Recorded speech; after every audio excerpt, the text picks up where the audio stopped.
जा रहे हो, आते होंगे भोले बाबा, अभी बैठो। बोले अब नहीं, उनसे ही काम है मेरा, आएंगे तब आऊंगा भी जा रहा हूं। क्या काम है? बोले एक सवाल पूछने आए थे भोले बाबा से, अब नहीं है कोई बात नहीं, आएंगे हम तभी आएंगे। पार्वती बोली हमसे पूछो, हम तुम्हें बताएं। तो नारद जी बोले वैसे पार्वती तुम्हें बताया तो होगा शंकर जी ने, क्योंकि शंकर जी तुम्हें बहुत चाहते हैं, कोई बात छुपाते नहीं है। एक बात बता पार्वती जी, भोले बाबा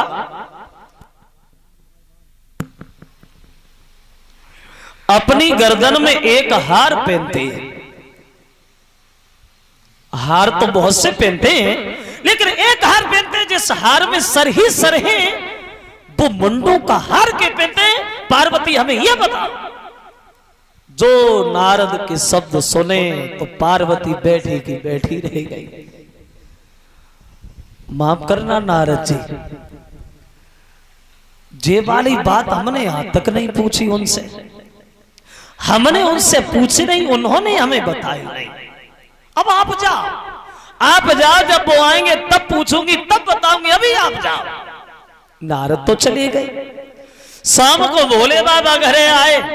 अब पार्वती ने पानी तक की नहीं पूछी, वही सवाल जो था नारद वाला वही सामने पड़ोस दिया।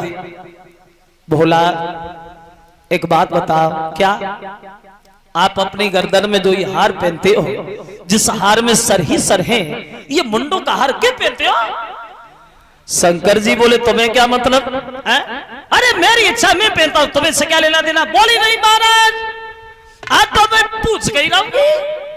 क्या? शंकर जी सोचे लगे, लगता है नारद की फेरी लग गई घर में। बोले पार्वती सुनिए, अगर ये बात हमने तुम्हें बताई हम हार क्यों पहनते तो तुम बड़ा कष्ट होगा, तुम बहुत रोओगी। पार्वती बोली प्रभु हम काय करोगे तो हमें बता।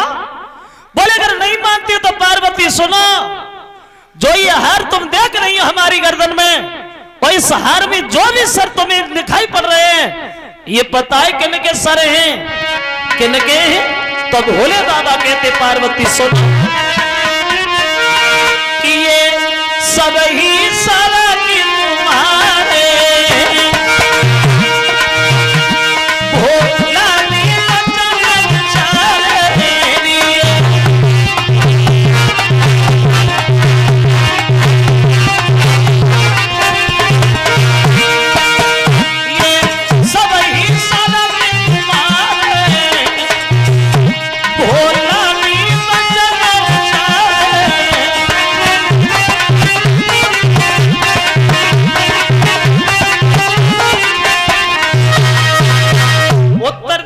सर तो मैं जो देख रही हूं सर किसी और के नहीं है, तुम्हारे।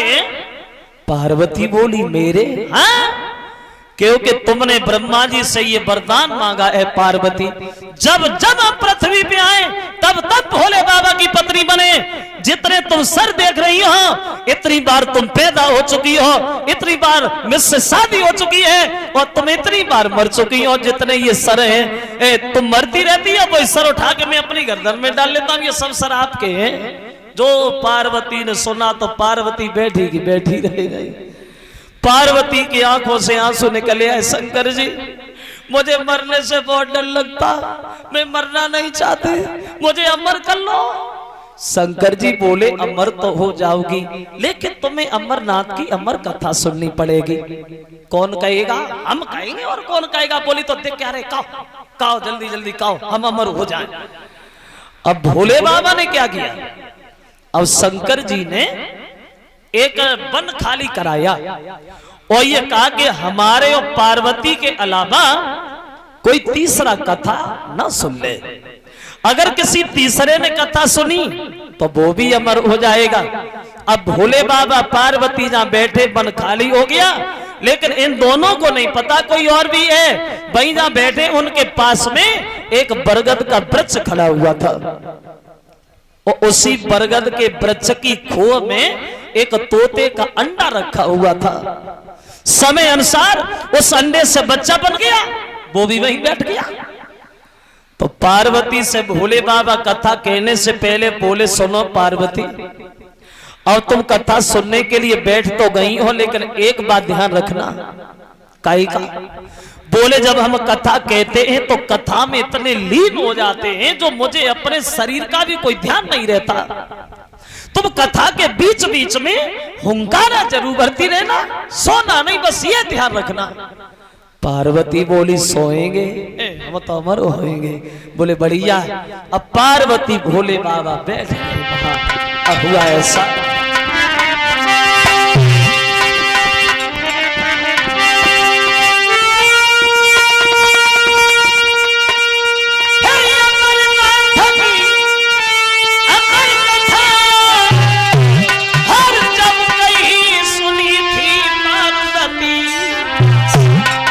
उत्तराखंड में लगाई आसनवा, बैठ गए कैलाशपति।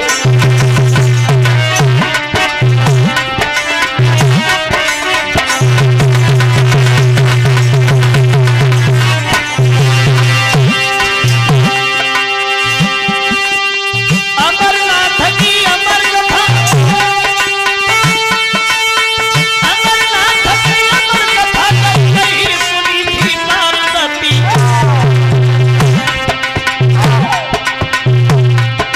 उत्तराखंड में लगाया सनवा, बैठ गए।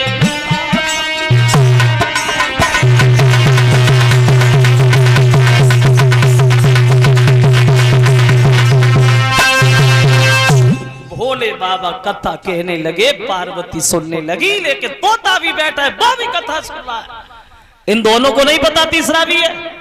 अब कुछ दिनों तो पार्वती कथा सुनने में लगी नहीं, अब कथा सुनती नहीं। कुछ दिनों के बाद ने नींद लगे आई, और जब नींद लगे आई तो पार्वती जी ने धोख लगाई, सोए गई, सुने गई कथा। हुआ ऐसा, अरे थोड़े दिन लगे बाद में